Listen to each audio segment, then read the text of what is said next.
Well, looks like it's that time once again to check in on everyone's favorite 26-year-old high school students and keep trying to figure out what the heck is happening in this show. Although, to be fair, this season is definitely a lot more subdued than previous ones, but still. So let's start off with, Jughead.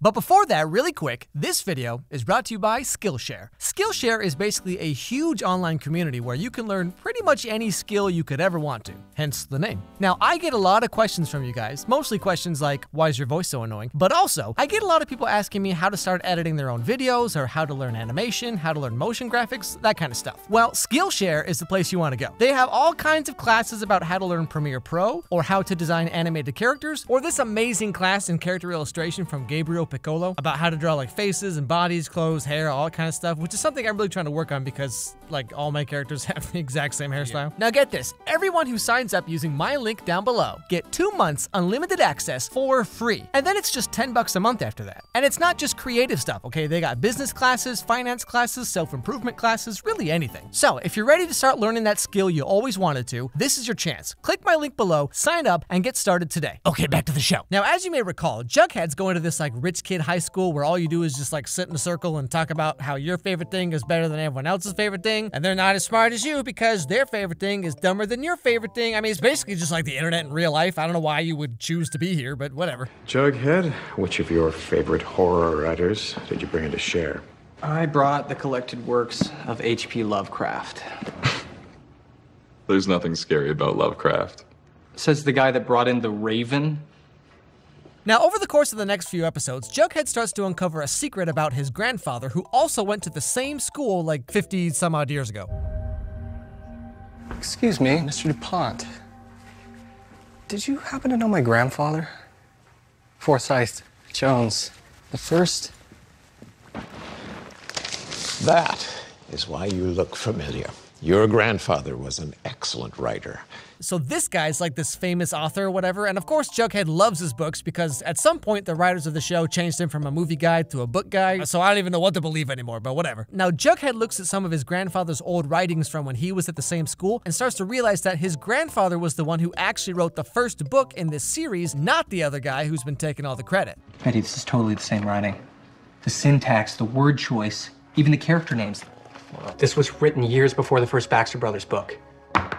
Is that enough proof for you? I would say so. And so, naturally, Jughead and Betty team up to investigate and find out what's really going on. Now, speaking of Betty, Charles recruits her for a junior FBI training program so she can do all the work and he doesn't have to pay her because it's basically just an internship, and that's the American dream. Hey, I've been thinking, given how well you handled yourself with the farm at the motel, I think you'd make an excellent candidate for the junior FBI training program. Now, of course, Betty accepts because otherwise this show will be over pretty quick. And the next day, she decides to bring Kevin along with her so they can do some cool crime fighting stuff. Kev, what are your after-school plans? Cruising the bathrooms at Sheds and Royal.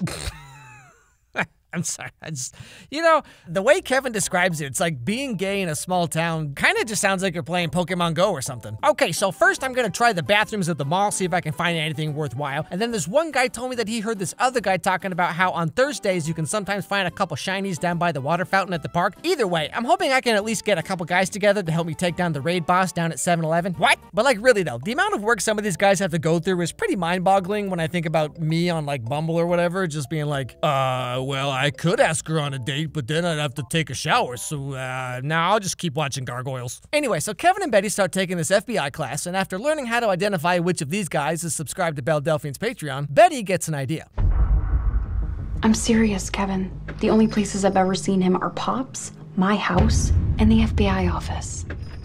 I mean, what does he do all day? Where does he go? Where does he live?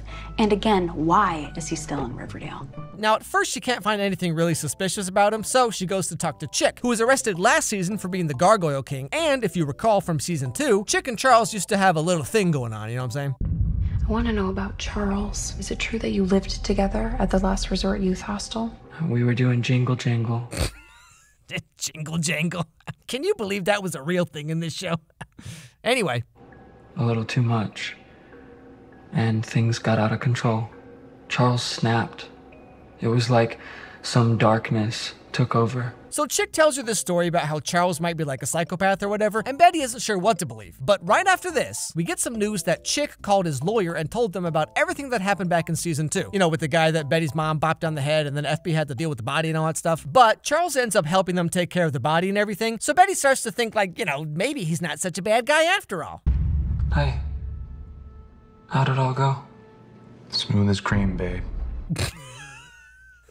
What? So last thing I ever want to hear is anyone calling Chick babe, all right? Oh yeah, also, FP led me right to where he buried the body.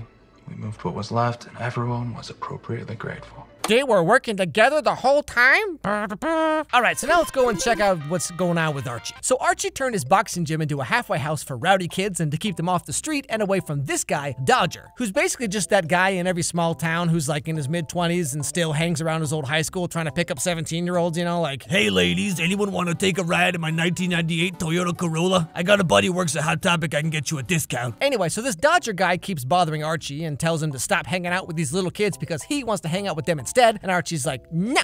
You're costing me my workforce. They're kids. They're happy to work for me. Or they were. Till you showed up. All right, what do you want?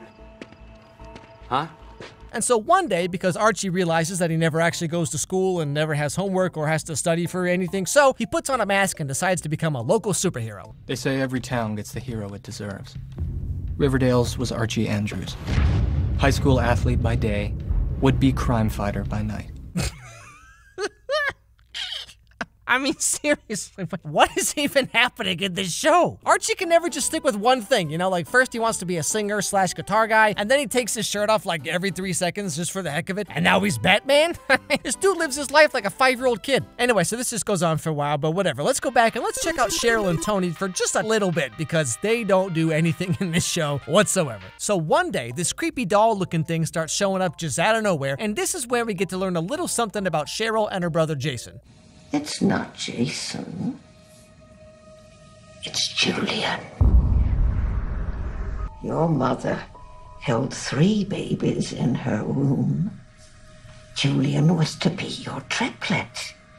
But in the end, only you and Jason were born. That's right, everybody. Remember when Cheryl's dad had a secret twin brother? Well, guess what? Would you believe Cheryl almost had another twin brother? Because at this point, you know, why not, right? Who cares? Do whatever you want. But yeah, so like I said, not a whole lot going on with these two. And so to round out the video, let's check in with Veronica. Now, as you may recall, Veronica framed her dad to get him arrested last season, but then he turned around and got her mom arrested too, and it was just this whole thing. Now, long story short, her mom ends up getting pardoned because Veronica pulls in a couple favors, and everything's looking pretty good. Until one day, Veronica gets a visit from a woman of mystery. I'm sorry, do I know you?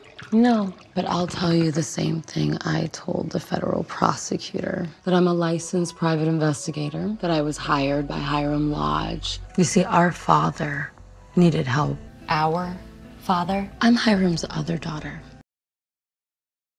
Are you freaking kidding me? How many secret sister-daughter twins are we gonna get in this show? I mean, this makes Days of Our Lives look like a Charles Dickens novel. Like, how do these writing sessions even go? All right, anybody got any ideas about how to needlessly complicate our show that already doesn't make sense anyway? Well, I was thinking we could really analyze each character's strengths and weaknesses and put them in situations that would contrast with the previous. I have an idea! But anyway, so thanks to this new secret mystery sister-daughter, whatever, wouldn't you believe Hiram gets away scot-free? Please tell our viewers, what are you feeling right now? Well, I couldn't be happier with the outcome. And now that you've been vindicated of all your crimes, will you and your daughter be leaving Riverdale? On the contrary, I am excited to fulfill a lifelong dream of mine and announce my candidacy for mayor. Oh, sorry, wrong button. Oh boy, I sure am glad we're getting the same villain we've had last 2 seasons. You know, it's like it's like they always say, Riverdale, same guy doing same stuff. Dumbledore. I don't know. You know, one thing that makes this season a little bit different than the other ones is like there's no overarching storyline for the whole town of Riverdale itself. Like season 1, we had Jason Blossom. Season 2, you had the Black Hood. Season 3, you had Gargoyle King, and then the Fizzle Rocks, and then the farm. But season 4, at least so far, is really just everyone kind of doing their own thing, which is not necessarily bad, but it does make everything feel kind of aimless, I guess. But still, I think I pretty much already know what to expect from this season. When you run out of ideas and you just don't know where to go, but the network wants another couple seasons even though no one has any clue what's going on in the show, then it's time for another sister or a brother that no one knew about until right now. First it was Betty, then Cheryl's dead, now Veronica too.